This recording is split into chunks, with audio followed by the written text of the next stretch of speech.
Hi guys, magluluto tayo ngayon ng simple and easy beef caldereta. Maglalagay lang tayo ng mantika.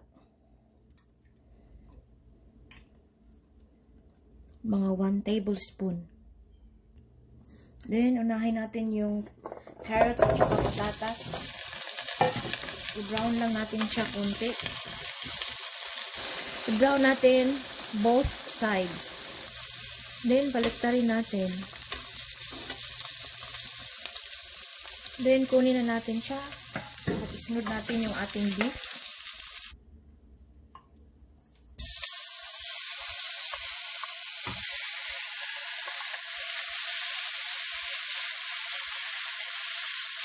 I-brown din natin siya.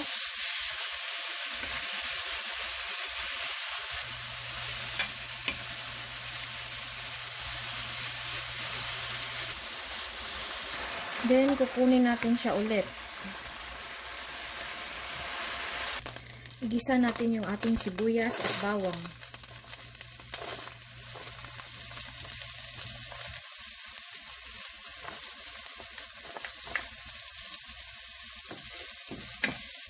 Then, ilalagay natin ulit ang ating karne.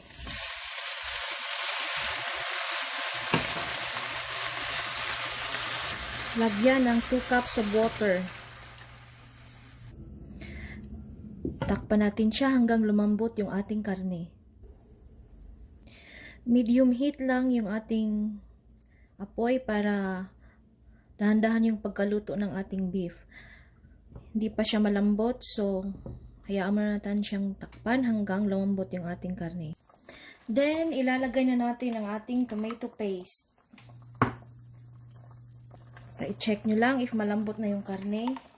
Tomato paste yung kasunod na ilalagay natin.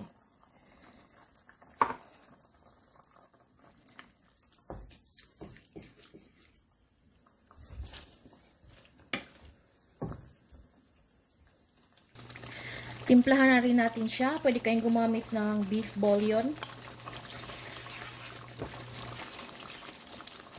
Then, ilalagay na natin ang ating carrots at saka patatas.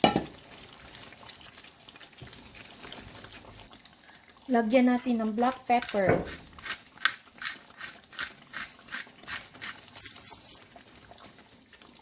Add salt if needed.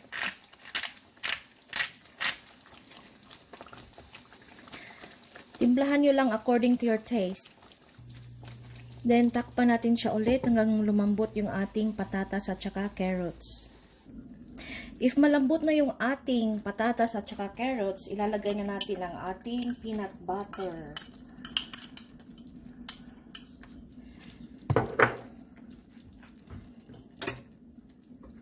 Haluin lang natin. Then, yung ating bell pepper, green and red bell pepper.